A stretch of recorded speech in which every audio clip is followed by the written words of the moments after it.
Belakangan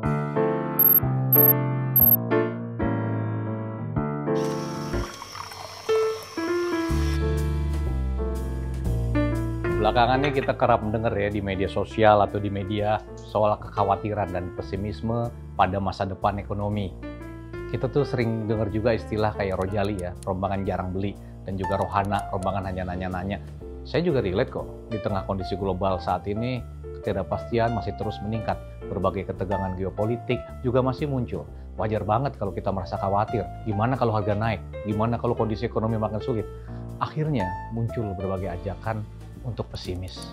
Tapi saya nggak akan bicara soal angka ya, saya juga nggak akan bicara soal prediksi ekonomi ke depan, tapi saya mau ngobrol satu aspek yang penting dan menarik dalam menentukan masa depan perekonomian kita. Yuk kita ngobrol tentang ekspektasi.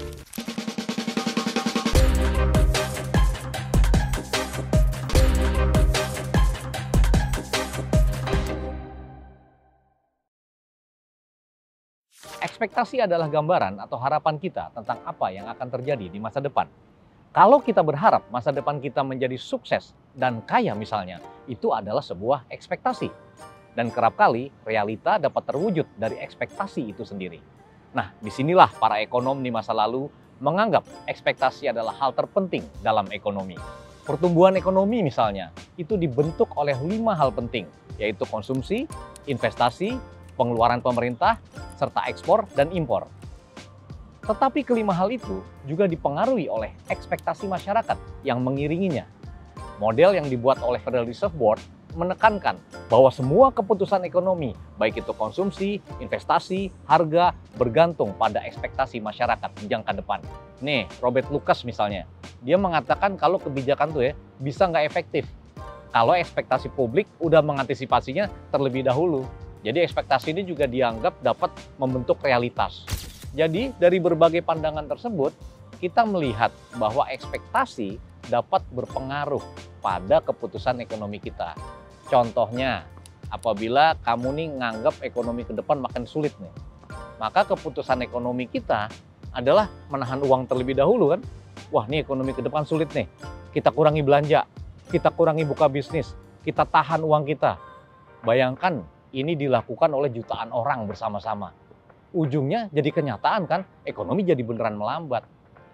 Tetapi sebaliknya juga demikian. Kalau kita beranggapan nih, wih masa depan cerah, ekonomi akan maju, banyak hal-hal yang akan tumbuh.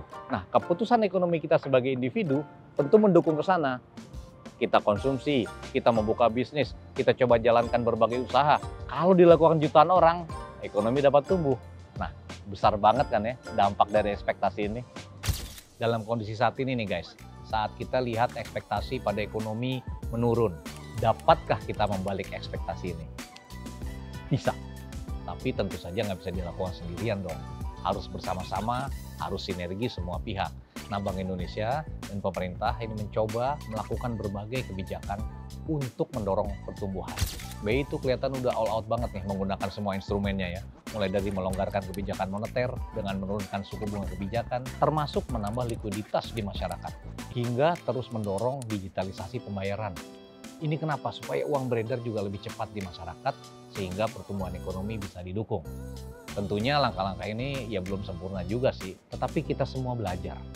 Kalau kita semua ini saling dukung, kita yakin bahwa banyak alasan bagi kita buat optimis lagi. Ekspektasi emang nggak bisa dilihat dengan mata, tapi pengaruhnya tuh terasa banget dalam setiap denyut dan gerak ekonomi. Seberapa besar kita percaya pada masa depan, itu dapat menentukan arah pertumbuhan. Jadi kita bisa jadiin optimisme ini sebagai bahan bakar kita untuk mendorong dan memotivasi.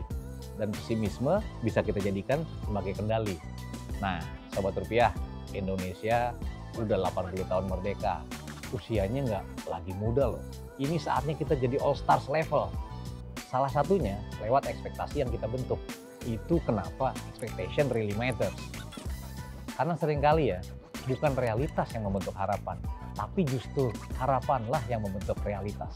Jadi menurut sobat nih, ketika kita punya ekspektasi positif terhadap perekonomian, kira-kira realitas apa yang akan terbentuk?